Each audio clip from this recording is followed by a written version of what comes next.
Magic Pro hidastetun keittiön laatikon kasaus ja asennus. Magic Pro on laadukas, suoraseinäinen hidastinlaatikko. Aloitetaan laatikon kasaamisella. Paketista löytyy ensin peitelätkät, mutta ne tarvitaan vasta loppuvaiheessa. Otetaan esille laatikon sivut, vasen ja oikea. Sivuissa on kiinni suojapalikat, mutta ne voidaan heittää pois, koska niille ei ole mitään käyttöä. Otetaan seuraavaksi esille laatikon peltinen takalevy. Peltinen takalevy on saatavilla vakiomittaisiin runkoihin, muihin käy esim. Melamiinilevy. Laatikon sivuissa on alareunassa ura laatikon pohjalevylle ja takareunassa sopiva ura takalevylle. Takalevystä löytyy pykälä pohjalevyä varten ja siitä onkin helppo tarkistaa, että takalevy on oikeinpäin. Takalevy sopii sivujen uraan helposti, mutta vain yhteen kohtaan. Lopussa voi hiukan napauttaa, että takalevy menee varmasti pohjaan asti kunnolla paikoilleen. Sen jälkeen laitetaan takalevy myös toiseen sivuun kiinni. Kannattaa olla tarkkana, että takalevy on oikeassa kohdassa, että se sujahtaa helposti oikeaan uraan. Nyt meillä on laatikon kehikko valmiina. Käännetään laatikon kehikko väärinpäin ja seuraavaksi laitetaan pohjalevy paikoilleen. Pohjalevy on helppo työntää sille tarkoitettuun uraan. Pohjalevy kannattaa kiinnittää puuruuveilla laatikon sivuihin. Pohjalevy voi olla melamiinia, mutta voit valmistaa sen myös vanerista tai muusta materiaalista. Magic Pro hidastinlaatikko käy kaikkiin runkoleveyksiin, kun takalevy valmistetaan esim. Kalustelevystä.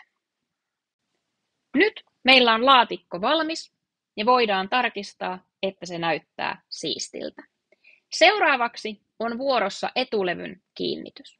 Laitetaan etulevy väärinpäin pöydälle ja mitataan tarkasti etusarjakiinnikkeen oikea kohta.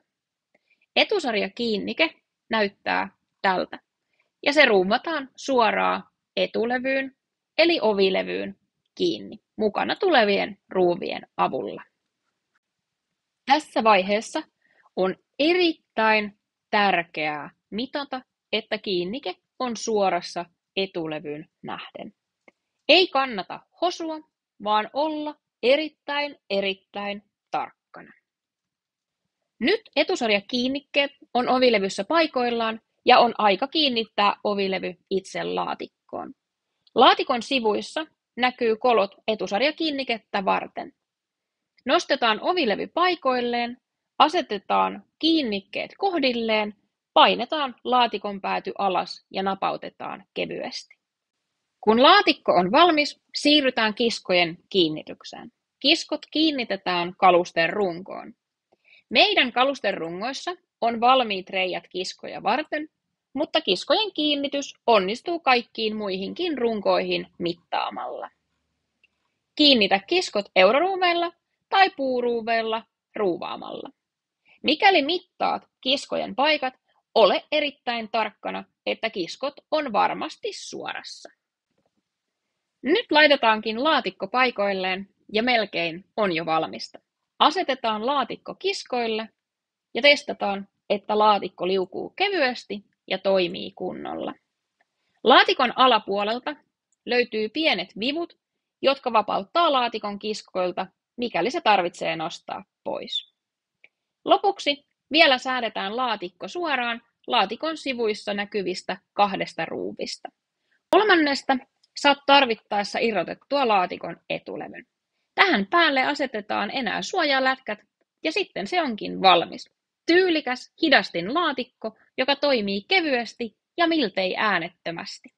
Magic Pro hidastinlaatikko tukkimies.fi verkkokaupasta.